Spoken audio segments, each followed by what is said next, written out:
La 4G Batelma vous présente Ni Vavao. Arofinaritra miaraka amin'ny boky mazika ny Blue Line TV Manolotra anao ny fampalalam-baovao. safidy tsara indrindra.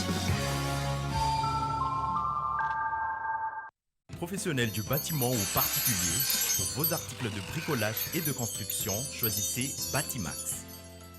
Batimax, la qualité au meilleur prix. Manolotra anao ny fampalalam-baovao.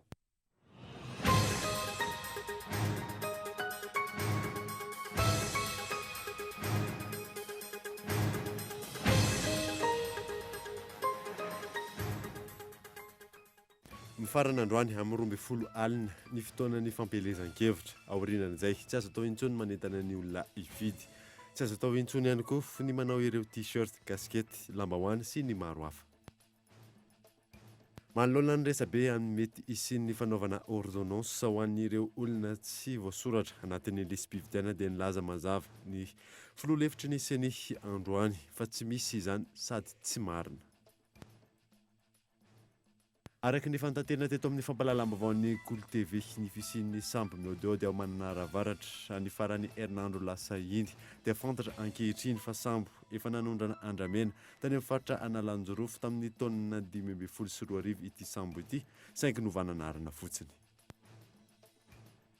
Andrasana ny fanapa-kevitry ny fifasin'ny CAF araka ny tatitra izay nalefa ny solotenan'izy ireo eto amintsika mahakasika ny tsy fanatotosana ny fividiana izay filohan'ny federasiona malagasy ny baolina kitra.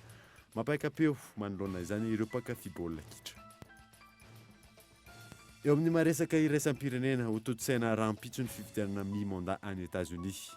Nahitana fiakarany 80 isan-jato ny tany soratra anarana ividy araka ny tatitra.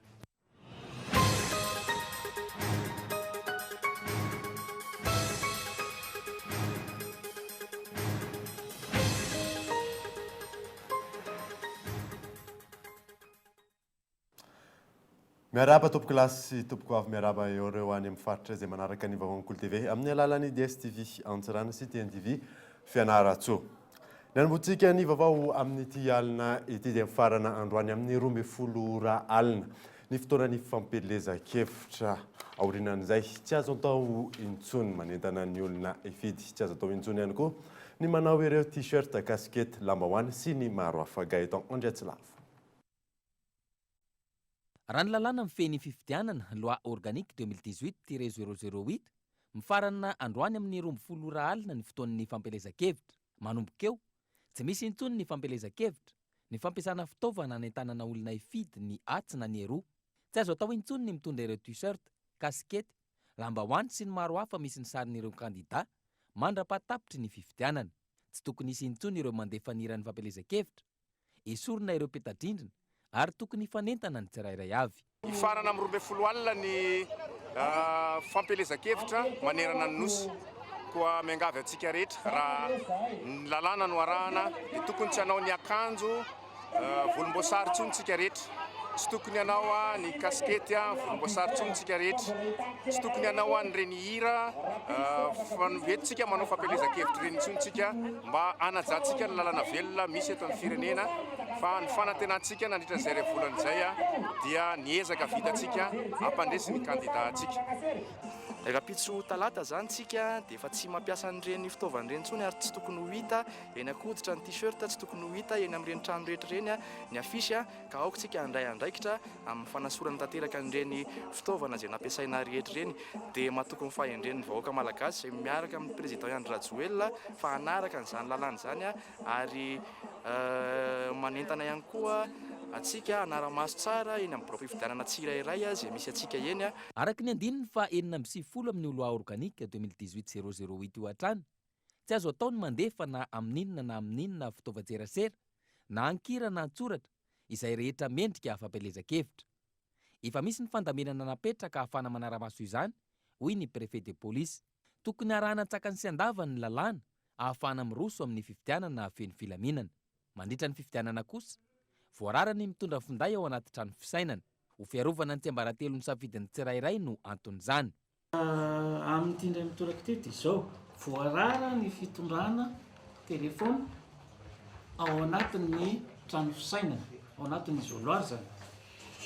Fa dia ho apetraka eo amin'ny assesseur izay manao ny contrôle ny identité sy ny mombamomba n'le mpifidy a ny telefona dia rehefa mivoaka avy any amin'ny trano fisainana izy a dia mandray a ny telefona. Ny antony moa dia mazava ho azy fa noho ny fivoaran'ny teknôlôjia ankehitriny araka mivoarantsika teo sao dia misy mpifidy a alaim-panahy haka sary ny safidiny dia andefany izany amin'ny telefona zany a dia rarahana tanteraka izay satria voalaza mazava tsara ao anatin'ny lalam-pifidianana fa ny safidy amin'ny fifidianana dia tsy ambaratelo. Raha tsy hevina ho an'ny eto Antananarivo renivohitra manokana, miisa 370 ny centre de vote ary miisa 770 ireo birao fandatsaham-bato. Ny fitambaran'ny birao fandatsaham-bato maromaro no antsoina hoe centre de vote. Ireo birao fandatsaham-bato ahitana mpifidy latsaky ny 700 raha ny fanazavana no atambatra. Anjarany tsirairay raka izany no manara-maso eny anivon'ny fokontany manoloana ireo tsy fanarahan-dalàna mety hitranga ka hampandre ny mpitandro filaminana sy ireo tompon'andraikitra voakasika izany. Fotoana sy kion-dalana iray eo amin'ny tantaran'ny firenena malagasy ny andro ny alarobia 7 novambra ho avy izao fotoana anatanterahana amin'ny fifidianana filoham-pirenena efa vonona amin'izay avokoa ny olom-pirenena sendra ny mpanao gazety tamin'ity androany ity mampiona raikotoarson. Vonona amin'ny fanatanterahana ny fandatsaham-bato amin'ny fifidianana izay ho totosaina raha afaka pitso fa 7 novambra ireo olom-pirenena sendra ny fanontanian'ny mpanao gazety. Tsy manam-paharoa ny tantaram-pirenena malagasy io andro io izy ireo. Lahara-pahamehana ho azy ireo raha ny fanazavana ny fandehanana mifidy vao samy mamonjy ny adidy aman-draharaha. Fahavononana fifidianana aloha zany efa vonona. Fifidianana zao ho alainy amin'ny fokotany androany efa vonona. Satria efa miantso moa zareo dia efa andalana any dia efa somary miandry zavatra kely eto fotsiny zao zay. Maraina dia mifidy aloha izay vao mamonjy ny asa aman-draharaha. Maneho ny hevitra olom-pirenena mandray anjara zany ty safidy. Problème fotsiny zany. Zaho mikarapamonjy fety tsy afaka mifidy aho zany manakaraky fifidianana. Zaho zany maso mpifidy. Nianaranao anatin'ny lista? Anatin'ny lista natapa-kevitra anay fidy zany mahita ny firenena zany ohatra ny ao anatin'ny olana be dia be zany ny olona ny ao anatin'ny fahatrano ao anatin'ny problème anatin'ny aty zany dia izay mahatonga anay fidy satria ny olona vidiko zany mbola afaka misy ty mbola afaka manohy tsara zany manatsara an'ilay firenena kokoa zany ao anatin'ny zavatra filamin'ny vahoaka rehetrarehetra. Samy matsapa ny olona ankehitriny amin'ny mahazava-dehibe ny fanefanany adidy amin'ny fifidianana na eo aza ny tsy fahafana manao izany ho an'ny sasany noho ny tsy fahatomombanana teo amin'ny lisy-pifidianana araka ity fanazavana ity hatrany. Vonona izay dia hifidy fa tsy voasoratra anatin'ny le any amin'ny lisy-pifidianana zany tsy voasoratra ny lalànay. Dia izay no fotsiny. Izay vonona ny fidy adidy amin'ny tanindrazana. Maro ireo fanabeazana olom-pirenena vita nandritra ny taom-pifidianana ity nataon'ireo mpisehatra samihafa toy ny fiarahamonim-pirenena, antoko politika, ny vahomery mahaleotena misahana ny fifidianana sy ny maro hafa. Anjaran'ny olom-pirenena afaka iray andro no hanendry izay kandida manana viana hevery nitondra fampandrosoana marina ho an'ny firenena nandritra izay fotoana ny fampelezan-kevitra izay. Anio amin'ny 12 alina raha tsy haivina ikatona tanteraka ny fampelezan-kevitra ho an'ny fifidianana filoham-pirenena fihodinana voalohany. Manoloana ny resabe amin'ny mety sy ny fanaovana ordonnance ho an'ireo olom-pirenena tsy voasoratra anaty lisy-pifidianana dia laza mazava ny filoha lefitry ny seny androany fa tsy misy izany ary tsy marina Raharsaona Yandry. Niparitaka tamin'ny tambazotra serasera androany fa azo atao ny maka ordonnance eny amin'ny SRMV ahafahan'ireo olom-pirenena feno 12 taona tsy voasoratra anaty lisy-pifidianana hifidy ny fa 7 novambra izao. Mitsipaka ny famarinana izany fisiana ordonnance izany ny filoha-lefitry ny seny Thierry Rakotonarivo. Tsara ny manamarika zany mahitsy fa tsy misy ny fanomezana fahafahana andatsabato amin'ny alalan'ny diditsy volana amin'ny andron'ny fifidianana ny fa 7 ny volana novambra ho avy izao. Ny lalàna dia mazava fa izay rehetra ao anatin'ny lisy-pifidianana amin'izao fotoana izao no afaka ny andatsabato averina izany fa tsy misy izany ataontsika hoe fanaovana ny hetsika rehetra makany amin'ny fokotany, makany amin'ny seni, de mandeha makany amin'ny fitsarana, de makany amin'ny SRMV haka didy tsy volana na ordonnance zany. Ahitsy fa tsy hisy ary tsy omeny lalàna hatao ny fitondrana ordonnance ifidy ka hatao rajout amin'ny fifidianana amin'ny fahafitony volana novambra ho avy izao.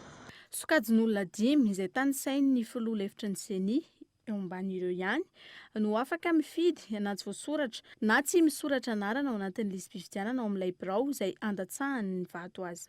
Voalohany ireo mpiasam-panjakana sivily na miaramila mamita iraka any amin'ny toerana hafa izay tsy soratany anarana. Ny kandida, délégué-ny kandida, ny mpanara-maso ny fifidianana ary ny mpikambana eo anivon'ny seni rehetra. Tsy maintsy mitondra ny kara-pifidianana satria iny no anamariana fa na tsy misoratra anarana ao anatin'ilay lisam-pifidianana amin'ny toerana andehanany any ary izy dia misoratra anarana ihany amin'ny lisam-pifidianana any amin'ny toeran-kafa.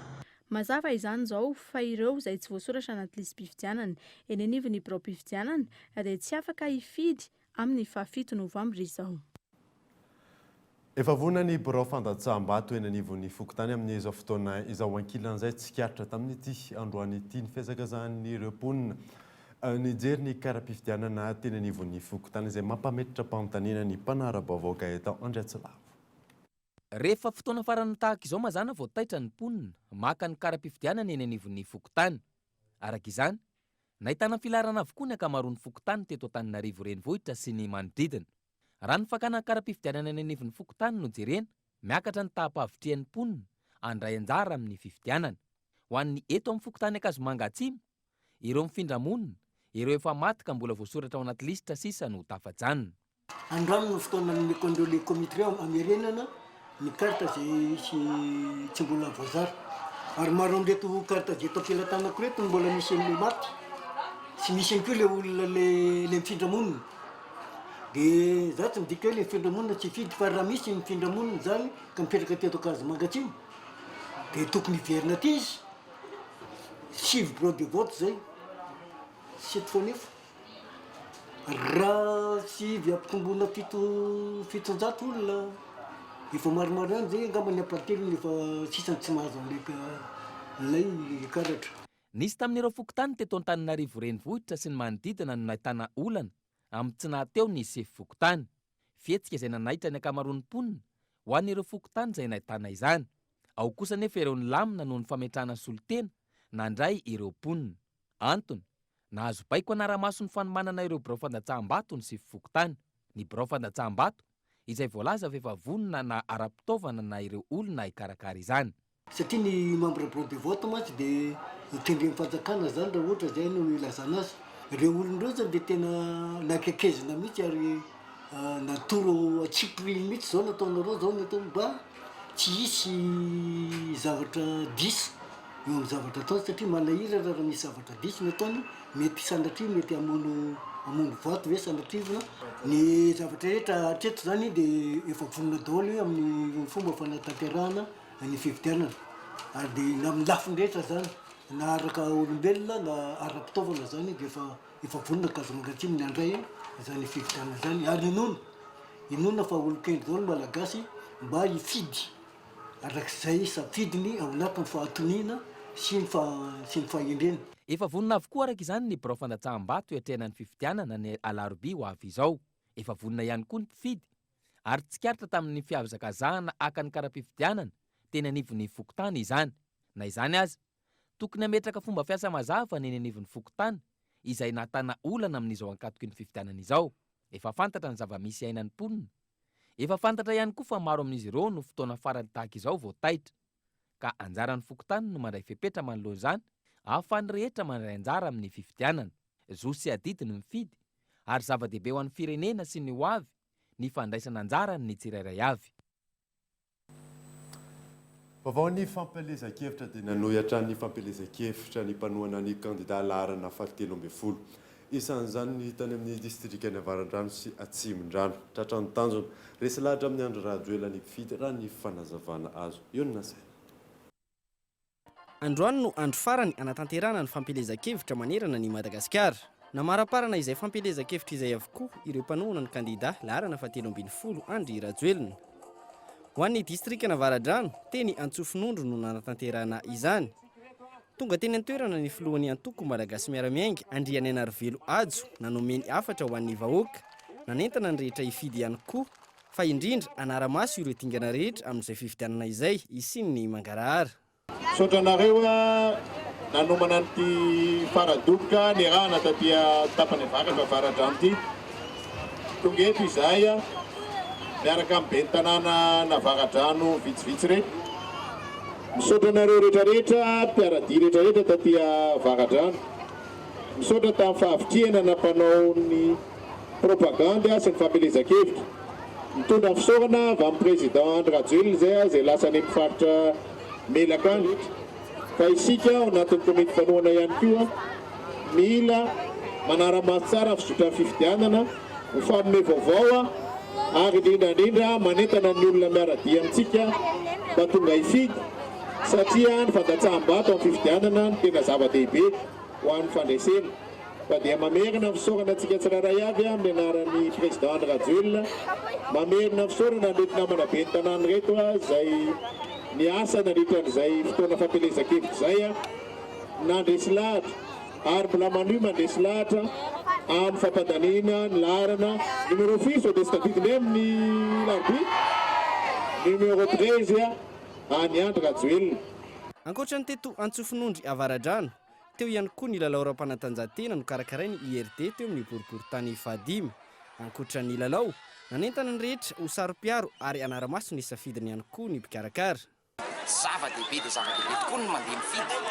fa tsy le hoe mitangorona ao anatin'ny fampelezan-kevitra fotsiny ihany fa le hoe fandehanana mifidy mandatsa bato amin'ny efa 7 volana novambra dia mandatsaka dia rehefa mandatsaka dia lalarana 17 satria izy ihany vahaolana ho an'ny firenena izy ihany ny manana vina izy ihany ny manana ny fandarana asa hoentina fandrosoana ny firenena nanoho ny fampelezan-kevitra ihany koa ny tao amin'ny distrika Atsimondrano ary hita fa tena latsaka ao am-pon'ny olona ny fitiavan'ny ny vahoaka Atsimondrano ny Flora Rajoelina ary vao maika nanamafy an'izay fitiavan'izay ny programan'asa izay nijerevany manokana ny distrika Atsimondrano satria eto amin'ny distrika Atsimondrano no natao ilay tanàna vaovao na ny tanamasoandro eo ihany koa ny fametrahana impitsopitsony sy ny fampianarana ireo délégué de vote izay misolo tena candidat any amin'ny bureau de vote zany zany ny ataonay androany dia rapide zay metsaka nitetika rehetra hijerevana ireo mpanao an'ity bulletin unique ity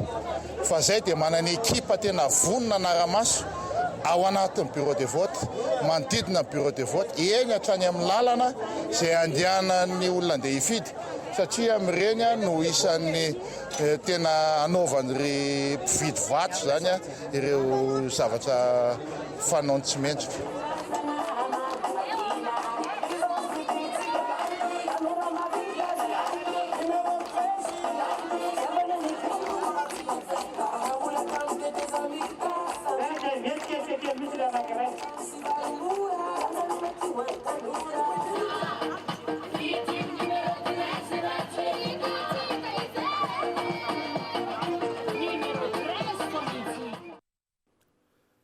ny faritra melaky namarana ny filohandro Rajoelina ny fampelezan-kevitra tamin'ity androany ity araky ny kabary izay nataony amany olany tsy fandriam-pahalemana ary hitondra fampandrosoana amin'ny alalan'ny IEM ny tenany fanadina Henri Florio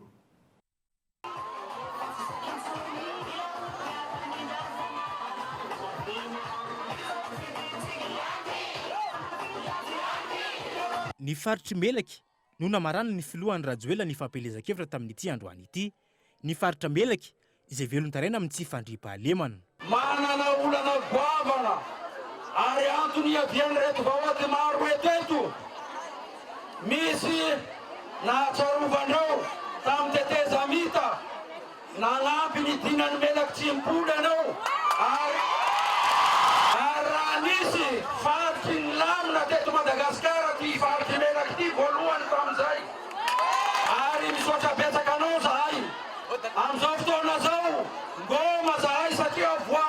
sahirany mijany ty faritsy ty lany miombinay mikorosy ny fiainany tsy afaka mamokatra tsy afaka miompy fahasalamana tsy zarizary lalana tsy misy tokamonina ka matoky anao zahay ataonay mandeha vereny ho hitany président tsara hamany olo ny tsy fandriam-pahalemana izay isany mampikaikaiky ny mpona ao anatin'ny faritra melaky ny filohan'ny Rajoelina. Ankoatra izay, nitondra vahaolona avy hatrany ny filohan'ny Rajoelina mahakasika ny Alatromby izay isan'ireo mampitarena ny mponina. Anisan'izany ny fametrahana puce amin'ny omby izay hanamorana ny fanenjena ny omby izay very. Voatonga omaly dia nareantso tamin'ny alina hoe monsieur le président mijaly izahay fa ahoana ho a ny dahalo ny mpamon'olona no manjaka ao tanàna fa misy mpanafika ao tanàna zao amin'izao efa tsy fotoana zao tozy izaho hoe ho avy any a hitondra vahaolana satria ho a ny fahavalo tsy maintsy resitsika ary ny dahalo tsy maintsy aringatsika zay no mahatonga anahy tompona tsy nisy fanampiana avy any ivelany isika fa navidy helikoptera telo a nafana niady amin'ny asan-dalo ka hoy aho hoe rehefa lany any Rajoelina helikoptera folo ny vidiny ary farafakeliny anankiray ny omby rehetra izay olona manana omby mihoatra ny 10 nalatsaka ary tsy maneny dia asitsika puce any anatin'ireny omby reny io puce io a dia fefaka ny puce ny telefônina anareo zareo kely de kely tsondromy io a dia any anatin'ny vatan'ny omby any ka rehefa misy mpanalatromby na hoentiny makany atsino eto amin'ny faritry melaka zany rehefa misy ny dalo na hoentiny makany atsino io na hoentiny makany avaratra na hoentiny makany atsinanana rehefa misy puce ny omby arahany satellite dia miteny aminareo fa na hoentiny makaiza na hoentiny makaiza ny omby a tonga dia tratra eo a ary ho tratra tsorinana ny dalo manerana Madagasikara. Manoloana ny tsy fandriam-pahalemana izay manjaka amin'iny faritra iny averina indray ny dinany melaka Tsimpolo.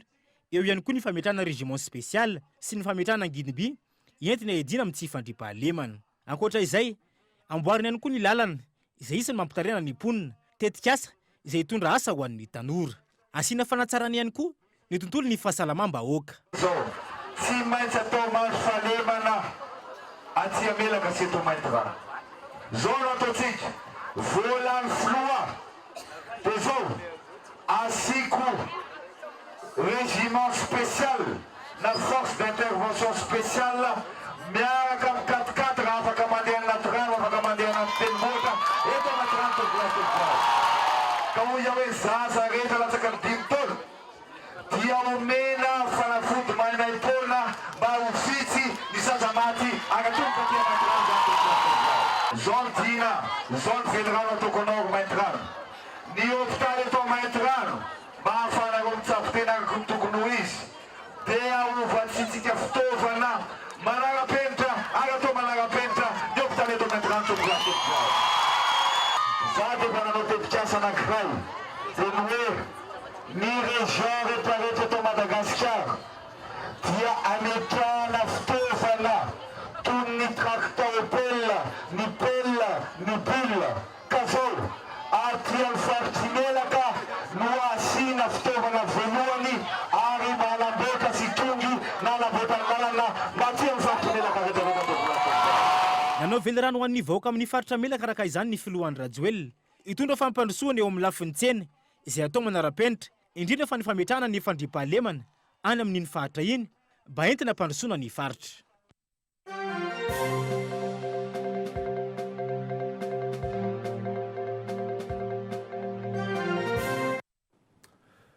Miantso ny mpikambana malagasy miara-miainga rehetra manerana ny nosy ho tonga anefan'ny adidiny ary fidiny candidat larina fahatelo ambin'ny folo Andry Rajoelina ny alarobia ho avy izao ny filohan'ny antoko malagasy miara-miainga Adzo Andrianena Arvelo fanampanazavana.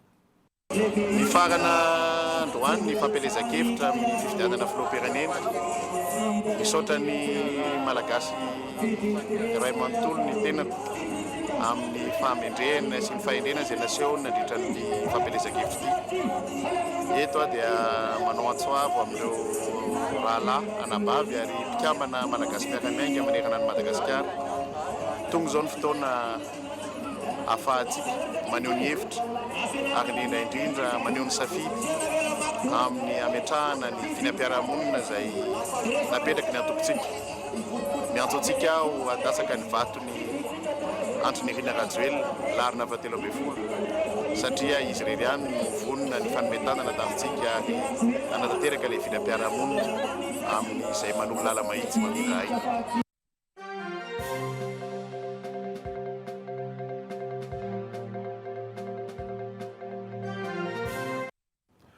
Atolotranao indray ny pejin'ny dokavarotra aorianan'izay natatsika ny raharaha sambo mpitondra andramena any Mananaravaratra eo any koa ny mahakasika ny université KNAM Madagasikara. Rehefa avy eo ary.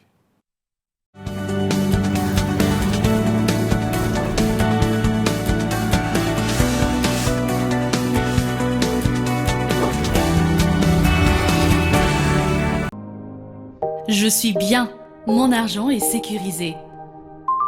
Je suis libre, tout mon argent est disponible immédiatement. Je gère mes comptes 24 heures sur 24, 7 jours sur 7. Je savoure la simplicité. Je profite de tout faire avec mon téléphone. J'ai du temps en plus pour les miens. J'adore chaque instant. Je suis gagnant sur tous les plans. Mvoul to Bank, Bank to Mvoul. Tout mon argent disponible à tout moment, gratuitement, où que je sois, pour toutes mes actions. Rendez-vous vite dans votre agence BNI. Mvoul, simple, immédiat, sécurisé. Il y a du nouveau dans vos portions préférées de lavage Kiri. La nouvelle formule lavage Kiri, riche en calcium et vitamines, contient désormais du fer. Important pour l'activité physique et intellectuelle des petits et des grands. Elle est toujours aussi délicieuse et gourmande pour le plaisir de toute la famille. Lavage Kiri pour des journées pleines de vie. Taloza rehefa hiantso mila mampiditra kody. Raha zany lafo be miantso indrindra makany amin'ny opérateur hafa ary mila lanina koa ny forfait raha zany mahanjavona tao ny crédit. Sao za efa bip tsy misy an'izany tsony tsy mila mampiditra kody ary zato dia efa afaka miantso mihoatra ny 2 minitra ary isa segondra miala ny crédit miantso ny tambazotra rehetra zany 7 jours sur 7 na oviana na ovina. Bip ampiasaina e, bip mora indrindra rehefa hiantso ny tambazotra izay tianao. Aleface saída.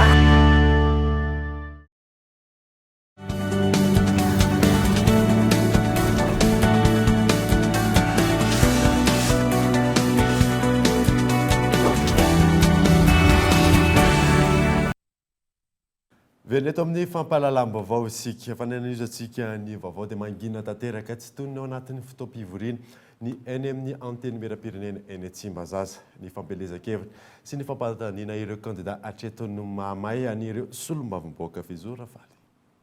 Telerinandro atsiaoriana ny sokafan'ny fotoam-pivoriana ireo solombavambahoaka ny Madagasikara. Mangina tanteraka tahaka izao ny lapan'ny anteny merapirenena tsy ahitana solombavambahoaka. Ao anatin'ny fampandaniana ny kandidato hoanany avokoa ny ankamaroan'ireo solombavambahoaka tratrantso na ireo any amin'ny faritra izany na ireo eto an-drenivohitra sy ny manodidina. Hatramin'ny 3 ora latsaka fefany ny alana teny amin'ny lapan'ny anteny merapirenena tsy tao ihany koa ny filohan'ny anteny merapirenena mpisolo-toerana.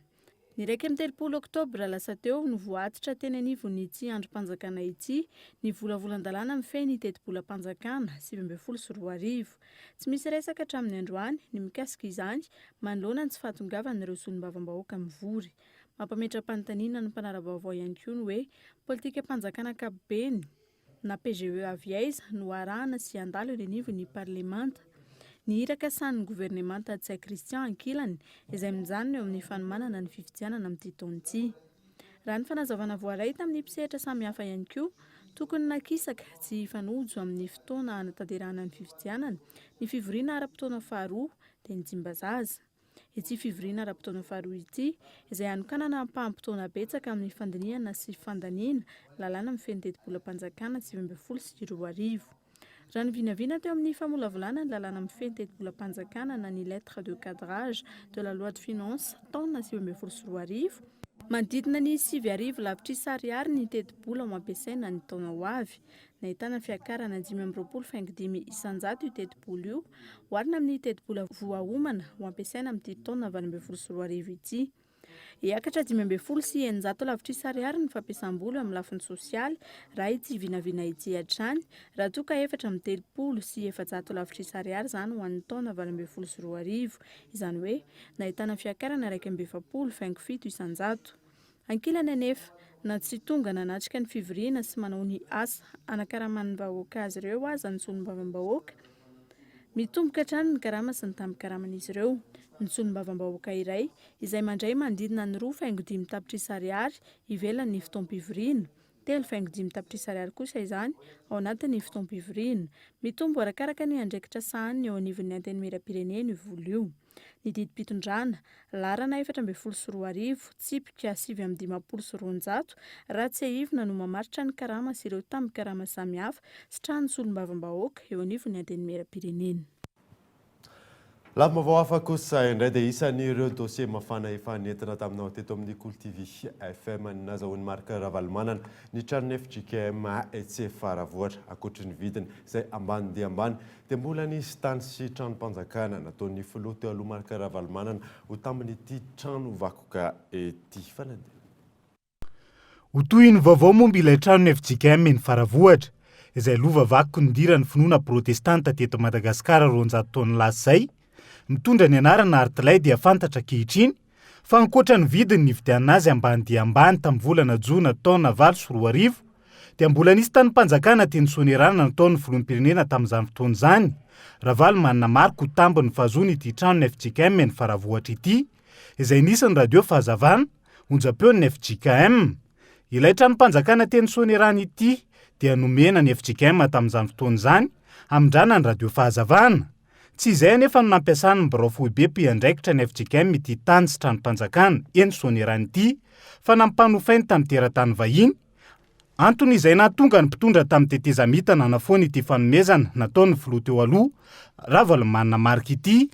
Voaporofo amin'izany fa dia nafangaron'ity filoham-pirenena teo aloha ity tokoa ny fananany manokana sy ny fananany mpanjakana ary ny an'ny fiangonana izay antony nahatonga ireo mpamatsy vola mahazatra ny Madagasikara. Nisitaka tamin'ny Madagasikara tamin'ny faraparan'ny taona 2024 iny. Niezaka nanantona ny talen'ny fananany FJKM atetsy amin'ny voabetoerany etsy amin'ny Totobato n'Antaninarenina ny mpanao gazety tamin'ity androany ity. Azo fa nampanazavana misimisy kokoa momba ity tranon'ny FJKM etsy Faravohatra izay vakoka lehibe ny faha 200 taona nidiran'ny LMS na London Mission Society izay nampiditra voalohany teto Madagasikara amin'ny finoana protestanta ity. Saingy tsy nisy afaka nandray fa ny hidiny Brown ny fitantanana ny fananany FJKM amin'ny ora fiasana. Araka ny efa nitanterana taminao omaly ny amin'ny fisian'ny sambo miodiody any Mananara avaratra tamin'ny farany herinandro lasa iny dia fantatra ankehitriny fa sambo efa mpanondrana andramena tany amin'ny faritra Analanjorofo tamin'ny taona 2024 ity sambo ity saingy novaina anarana fotsiny ihany. Rarisona ihany. Miodiody any amin'ny morontsiraky Mananara avaratra iny tamin'ny farany herinandro lasa iny ny sambo flying pavillon Panama izay mitondra ny laharana IMO 91 630 izay nimponina ny antoerana ho mitadirika mpiakatra bolabolan'andramena antsokosoko any antoerana. Ny fanadihadiana nataon'ny mpanao gazety teto amin'ny Cool TV FM no nahafantarana fa ity sambo flying pavillon Panama ity dia tsy iza tsy akory fa ilay sambo Mingfeng izay efa tratra nitatitra antsokosoko bolabolan'andramena teto Madagasikara tamin'ny volana Janoary taona 2024.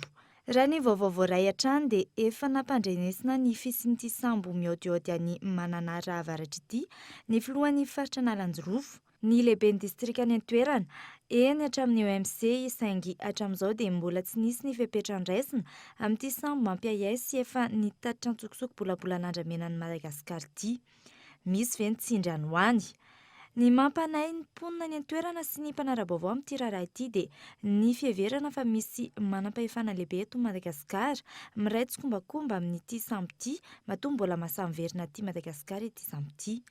Mipetraka amin'ny fanontaniana inona ny fepetra aingana ho raisin'ny filoha mpisolo toerana manoloana ity trango ity satria manay ireo mponina any an-toerana fa mety ho mandritra ny andro anatanterana fifidianana filoham-pirenena eto amintsika no aka ireo bolabolan'andramena any Mananaravatra sy ny manodidina ity samty. Andrasan'ny rehetra noho izany ny fandraisana andraikitra aingana avy amin'ny tompona andraikitra isan-tokony amin'ity raharaha misy ayay fanondranana bolabolan'andramena antsokosoko any Mananaravatra ity. Tontolon'ny fanatanjahantena dia andrasana ny fanapa-kevitry ny FIFA sy ny CAF araka ny tatitra efa nalefan'ny solontenan'izy ireo eto amintsika mahakasika ny tsy fahatotosana ny fifidianana filohan'ny federasiona malagasy ny baolina kitra.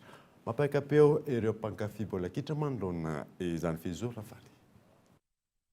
Toy ny raharaha fifidianana izay ho filohan'ny federasiona malagasy ny baolina kitra, ny tsy fahafenon'ny Koroma tsy nahatanteraka ny fifidianana filohan'ny federasiona tany Sambava, hoy ny teo anivon'ny ministeran'ny tanora sy ny fanatanjahantena. Ny ministera izay nampiantso fivoriana ho fanelanelana ny raharaha niaraka tamin'ireo avy amin'ny ligue, ny CEN, ny FMF sy ireo mpisedra samihafa. Tapitra ny ultimatum ora 10 napetraka ny FIFA sy ny CAF fanatanterahana ny fifidianana filohan'ny federasiona taorian'ny ny tsy fanatanterahana ny fifidianana ny asabotsy lasa teo. Efa nisy ny tatitra nalefa ny solontenan'izy ireo any amin'ny FIFA foibe andrasana ny toy izay tatitra izay raha ny fanazavana. Selon texte 48 heures no andefasana article 32 ny statut mandefa convocation izy 48 heures aorinan'ny élection tamin'ny sabotsy. Zany hoe tokony tandroany tamin'ny folo zany no se tenir zay zany maintenant FIFA sy ny CAF. Dia io ultimatum io zany efa dépassé satria tsy nisy l'élection tamin'ny folo. Ny position zareo zany amin'ny mahasolontenana azy dia tsy manana position izy mianadahy tonga nakaty.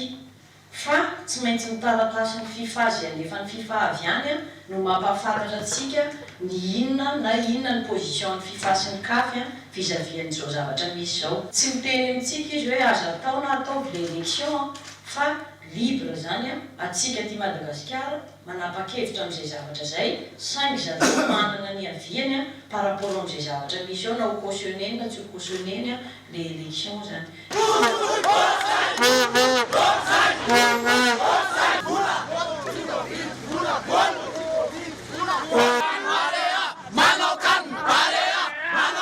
Ankilany tonga teny Mahamasina ihany koa ireo mpankafy baolina kitra malagasy ny maraina teo tsy samba ny endrika fikorontanana tahaka izao eo amin'ny tontolon'ny baolina kitra malagasy sy ny kolokolo izy ireo. Izy ireo izay naneho ny alahelony indrindra manoloana ny sazy mety hiatra amin'ny Madagasikara mety tsy hanao kanina 7 indray ny Parea no ity raharaha ity. Tsy ho zakan'ireo olon'ireo na ny taranak'ireo olon'ireo tsy hazakany alahelony olona rehetra amin'ny Parea io.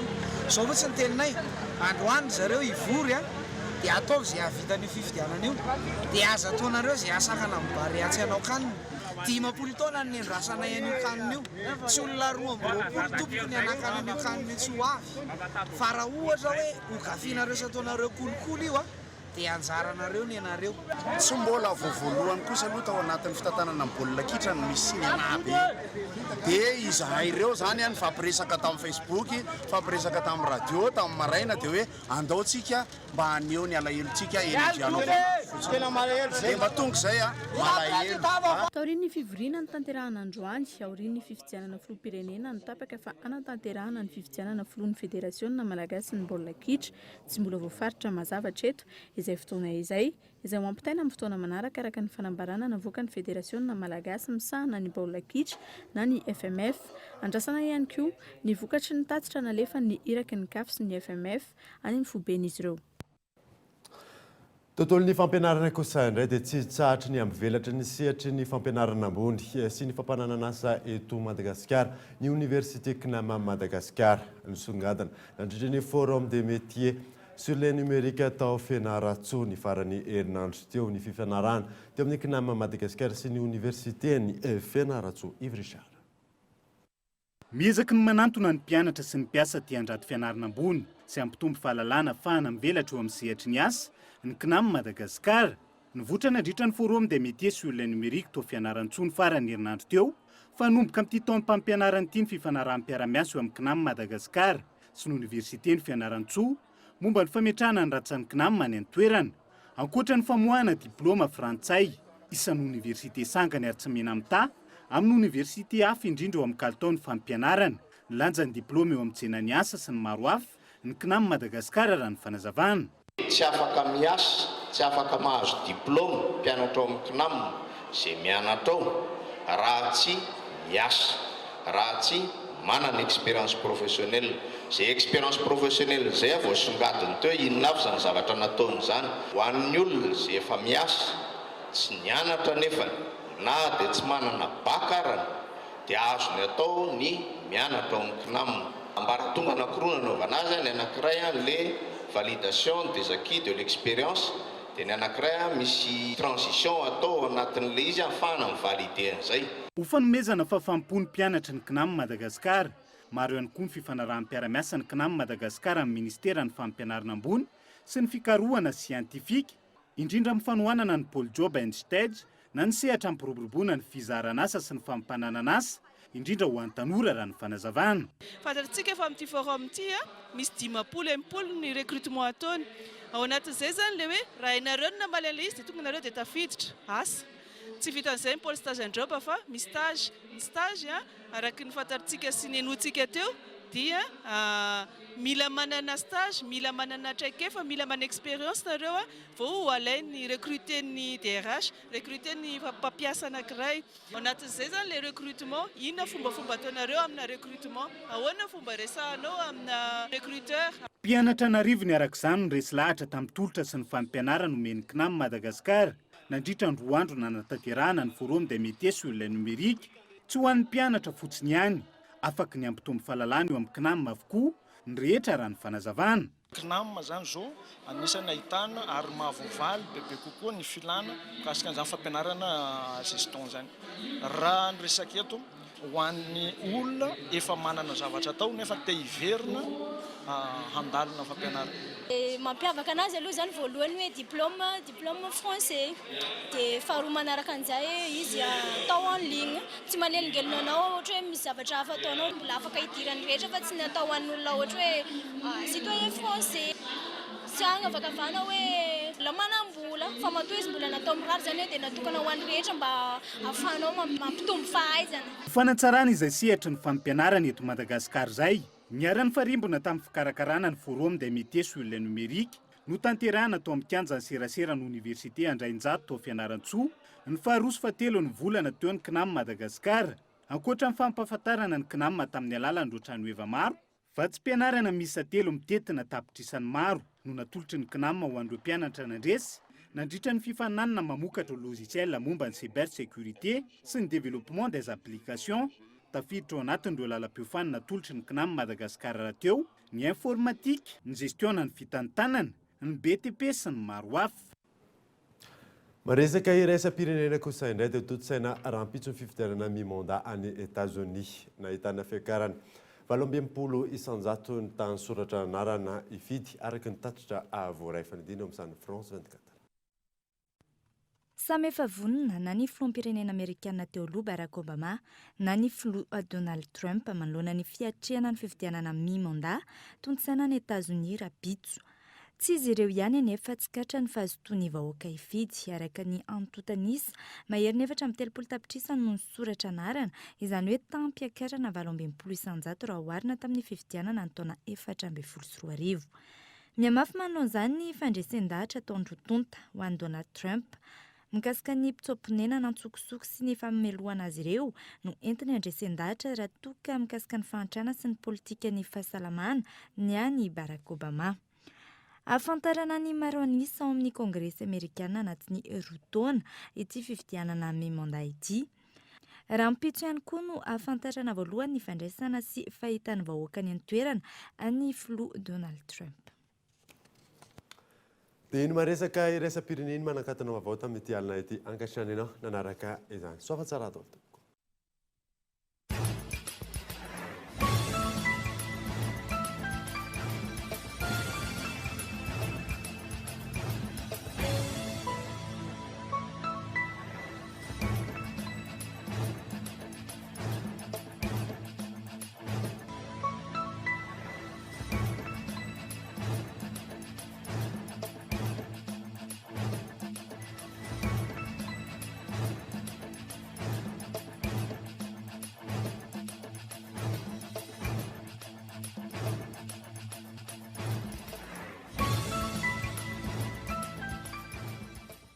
Batimax vous propose sa gamme de luminaires rustiques en suspension avec applique pour tous les modèles à 70% de remise. Offre valable jusqu'à épuisement du stock.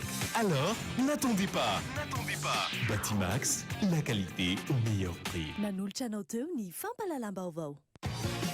Ary finaritra miaraka amin'ny boky mazika ny Blue Line TV narahinao teo ny fampalalam-baovao miaraka tamin'ny tsara indrindra.